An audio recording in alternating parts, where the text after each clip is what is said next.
wealthy nations. I think a good example of that is that WhatsApp, a social messaging network with 2 billion people, is hardly researched because the users are not in the US or other developed countries.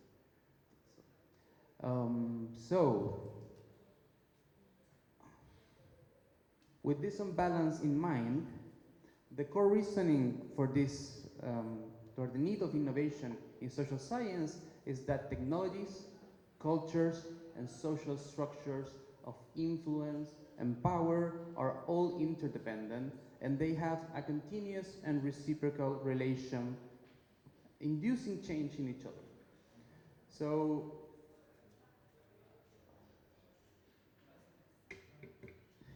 thank you. So, as a disruptive force,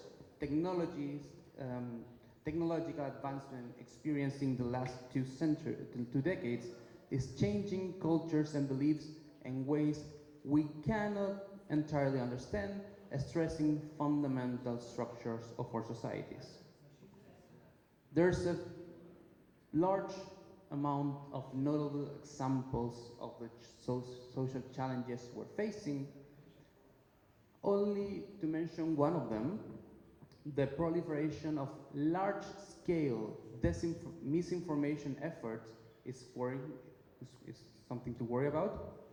A recent study found that more than 45,000 posts downplaying or denying the effects of climate change in Facebook in the days preceding to COP26 were viewed for more than 1.5 million people.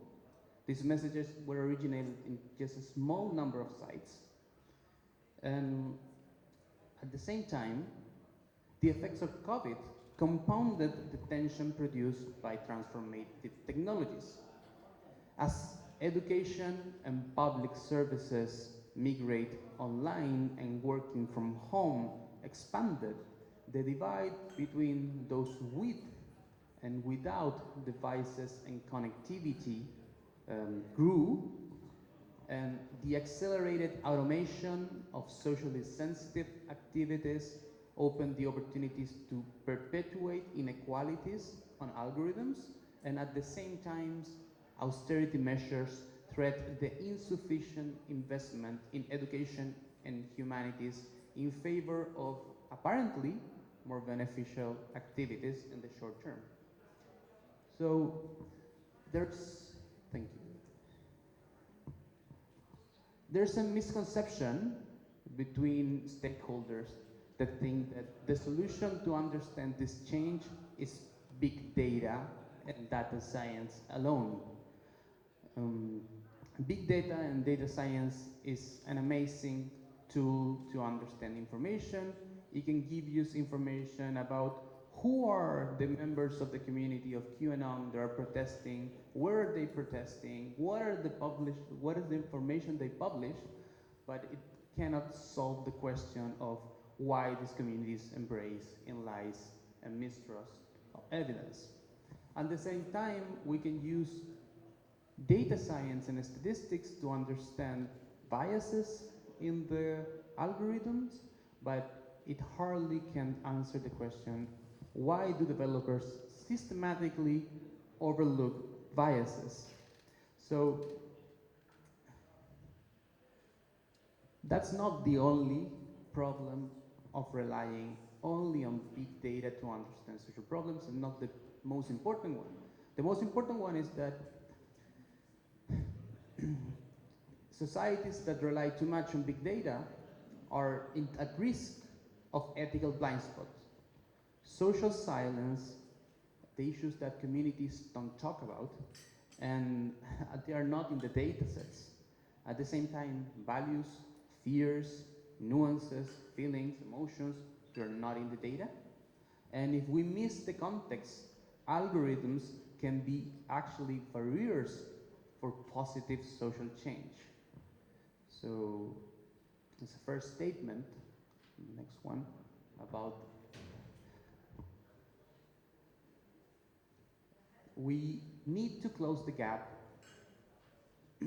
of the influence of, we need to close the gap on understanding of the gap between the influence of technology and culture and social transformation, and that must be a priority for humanities in the digital age. And at the same time, the role is to balance the what, when, where questions with why questions. That is the role of humanities in the digital age. So, on the next one, as we mentioned at the beginning, we believe that anthropology can unlock capacities to respond to these why questions emerging from human digital interactions. First, because anthropology, by its definition, is the study of human cultures, narratives, webs of values and meaning and identities. And it is only natural to see an evolution of the understanding of human communities and their relations to digital forms. Second, because anthropologists, especially digital anthropologists, have studied social media platforms, the relation between humans and machines, the concepts of digital identities for a long time. And third, and this is very significant because anthropologists bring a mindset that is very aligned with the need to observe social silence, that is the concept that is missing in the data. So in that way, identifying blind spots in our thinking. So also anthropology is relevant because the vibrant tradition of documenting and analyzing thick data, analyzing music, pictures, stories, narratives, and that opens up opportunities for massive quantitative data to be analyzed and at the same time and together with methodologies from thick data to the same population at the same time. And that opens up opportunities for collaboration and in a way to ignite our data imagination. So, next one. The problem is, of course you know that traditional methods of anthropology and ethnographic research is slow. It takes a long time to gather insights understandable for non-specialists, and also the digital field of study is very different from the physical field, and we cannot replicate ethnography in the digital space as it is. We need to reimagine what it means, and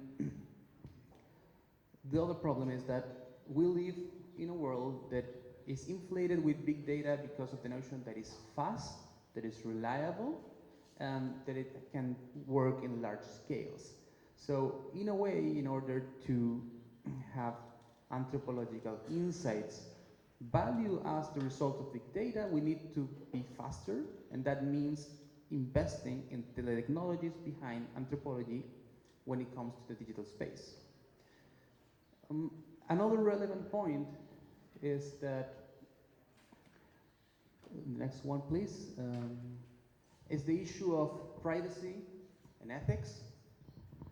Some of the tools that are being used by anthropologists on the digital space come from marketing activities, come from user experience research, and they are extremely invasive and they take advantage of loopholes in regulations.